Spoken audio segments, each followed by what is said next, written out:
Ladies and gentlemen, welcome to another episode of Driving Fearlessly, the show in which we turn on the camera and talk about what it is that's going on. So last night I went to the world premiere of 4 short plays.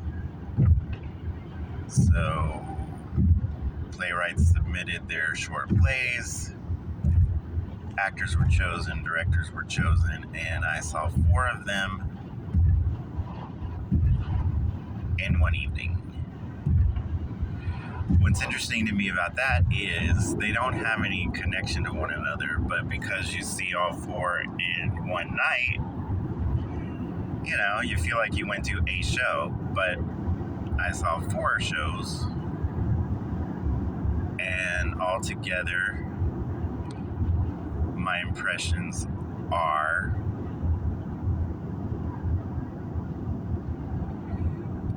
that people are trying real hard to be woke.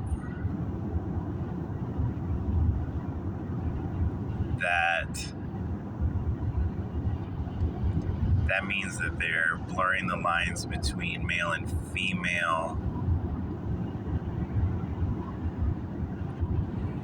That was vaguely interesting because it was individual takes on that rather than when a Hollywood studio does it or a movie or a TV show does it. When a TV show sits around and they're sitting in the writer's room and they're like, we need more diversity, and they come up with something. It's not as good as when just one person is writing and they happen to throw in some diversity.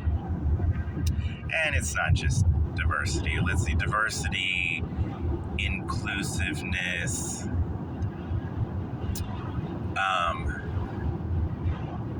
traditional behavior mocked, untraditional behavior celebrated, things like that.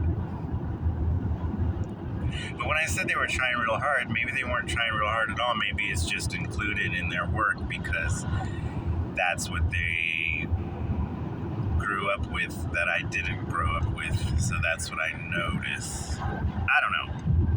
But it's definitely a part of what's going on in entertainment. And there's too much of it. It's getting annoying.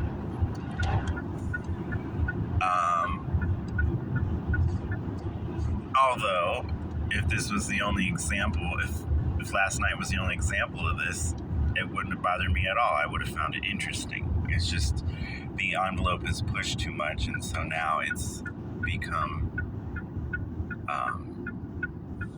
hackneyed or boring or cliche or something. So, the first one was a very short play. They're all very short plays. And the first one was...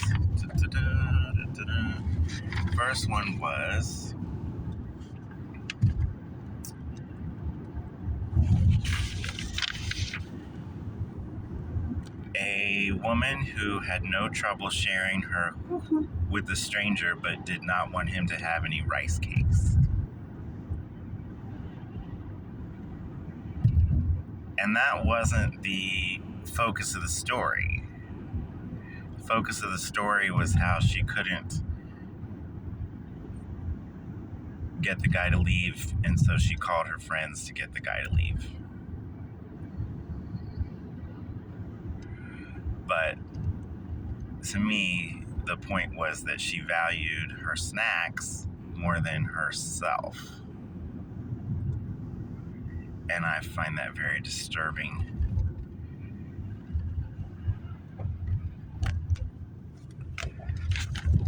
Although it was still funny. And I still liked it. But the unspoken acceptance of that was very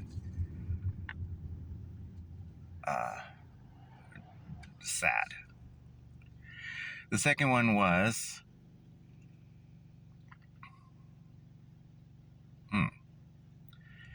The second, the second one was a hilarious juxtaposition between this huge guy and these two little girls. But it was set in a context of where we're not supposed to notice that. I don't know. We're supposed to notice the huge guy being terrifying to the two girls, but they're not supposed to be girls, and he's, I don't know. But it was hilarious. The next one was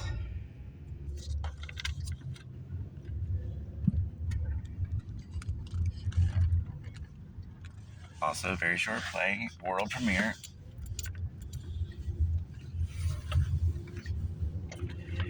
And it was two people trying to navigate their relationship.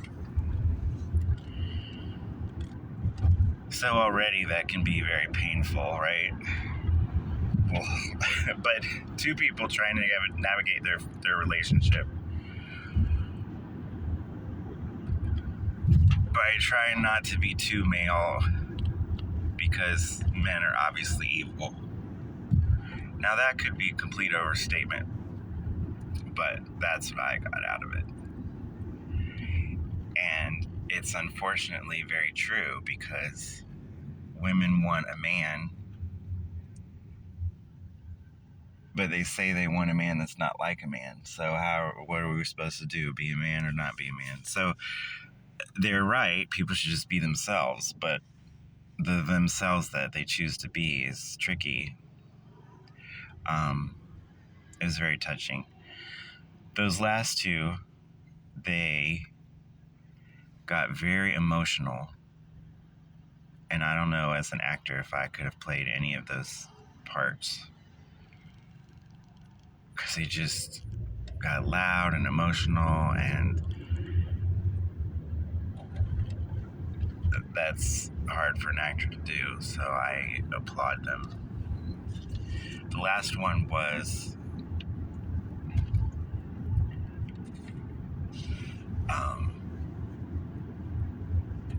a torture scene.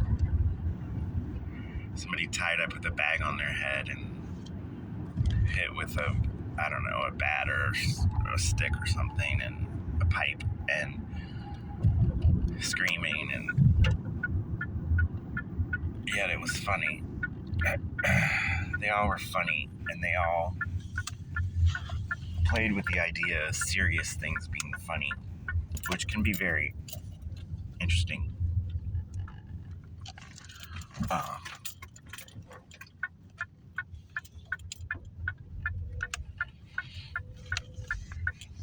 But as an actor, we need to just all have 10-minute plays that we've written ready to submit when these opportunities come along. We need to have a monologue and 3 songs ready to perform. We need to be ready to direct. We need to be ready to try and go for these things. Any of these 4 plays could be the best written play in the century, or the worst written play in the century, or completely unknown, or completely popular, because it just depends upon the placement.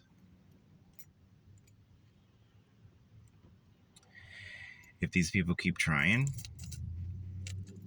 they could get somewhere with their work. If they stop now, that's the end.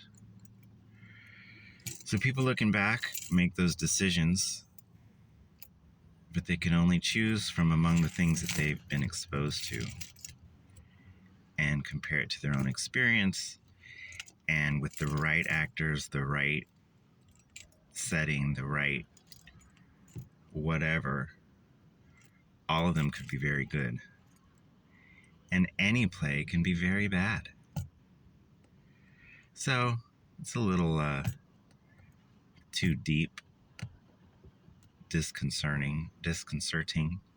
But I think the lesson is for a creative type, we need to just do a lot of work, and some of it will stick. Maybe. All right.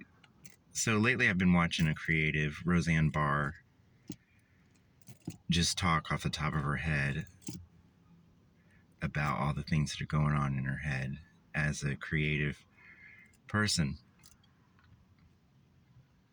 And if you think about the success that she's had with having a number one show, 2 number one shows, whatever, based on the same character, decade apart, 2 decades apart, whatever, it's amazing.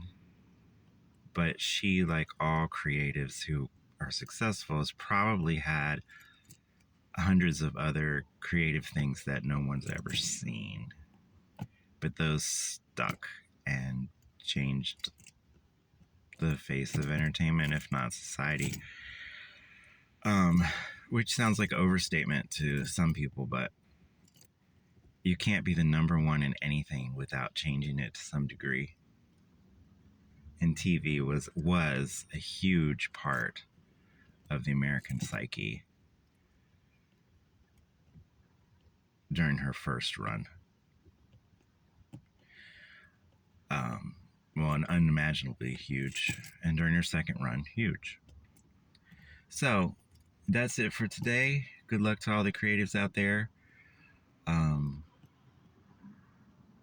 And we'll catch you on the next one.